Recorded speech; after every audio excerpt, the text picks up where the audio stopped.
So the report says you don't like the licence fee, but nor do you think the BBC would benefit from a Netflix-style subscription service. So what do you want?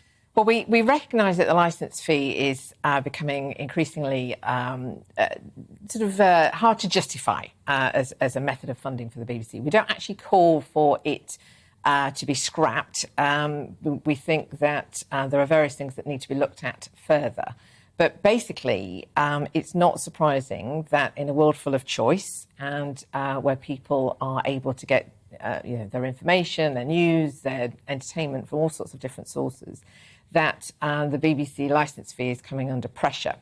And so we are calling on the BBC to respond to that and not shy away from that challenge. And we have in our report, we've set out, we've said that the BBC will probably still need some form of public funding into the future beyond this licence fee settlement.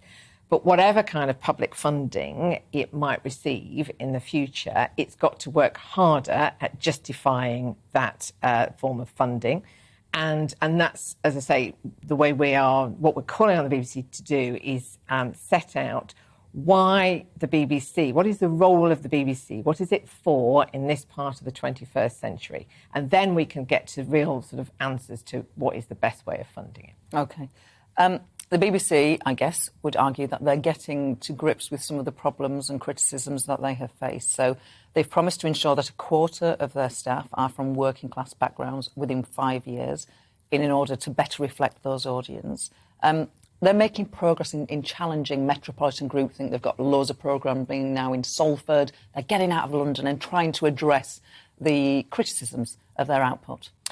Well, it's true that under Tim Davie, they have acknowledged that they've got a problem. There's real evidence for this, real evidence for the fact that there are a lot of people who don't feel that their perspectives and their outlooks are well represented on BBC programmes or through BBC News.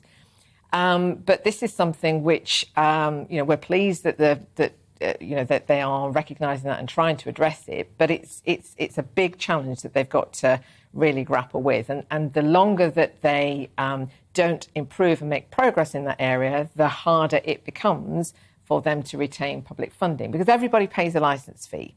And everybody, if you're watching live television or if you use the iPlayer and record live programming to watch later, you have to pay that licence fee. And you could even have a television and never watch live BBC and only watch GBNews and still have to pay the licence fee. So that model is one which is understandably threatened, and it's for the BBC to sort of respond to that. And the first thing they need to do is set out very clearly in this new world of lots of choice, why does the BBC exist? What is it for? And why should people pay their money to the BBC, regardless of the other choice that they've got and can go to elsewhere?